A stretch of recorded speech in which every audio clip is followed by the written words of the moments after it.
पोलोसरा निर्वाचन मंडलीर चिरिकीपड़ा शासन ग्राम बालुंकेश्वर मंदिर ठारे बीजेपी पक्षर एक मिश्रण पर्व अनुष्ठित हो जाइछि। एही मिश्रण पर्व में 11 गोटी पंचायतर सरपंच और समिति सभ्य बीजेडी छाड़ी बीजेपी रे जोग देइथिबा बेले आग धाड़ीर कर्मी मध्य बहु संख्यार सामिल होइतिले। बीजेडीर युवनेता तथा समाजसेवी रूपे परिचित जगन्नाथ बढ़ई गत निर्वाचन समय बीजेडी विधायक श्रीकांत साहू कार्यकलाप असंतोष प्रकाश करी लुकायित भावे सहकर्मी मानकु नहीं बीजेपी को समर्थन जणाइथिले, जहाकु नहीं आज 11 गोटी पंचायतर सरपंच समिति सभ्य और सभ्य सह जगन्नाथ बढ़ई सपक्ष थिबा कर्मी मानकु नहीं बीजेपी रे सामिल कराइथिले।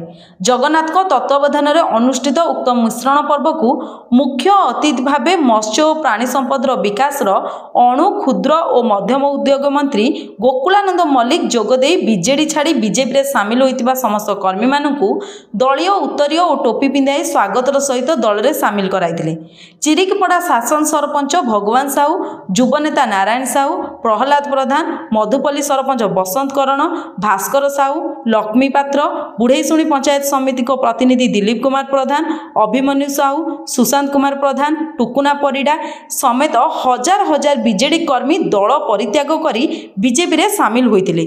घुमुसर सांगठनिक जिला उपसभापति प्रभाकर पंडा, सुश्री आरती देवी, मंडल सभापति रघुनाथ पंडा, दीपक पोलाई, महेश्वर परिडा, पूर्वतन सरपंच सत्यनारायण साहू, रघुनाथ प्रधान, प्रशांत प्रधान, प्रतिमा साहू समेत बहु बीजेपी कर्मकर्ता उपस्थित थिले।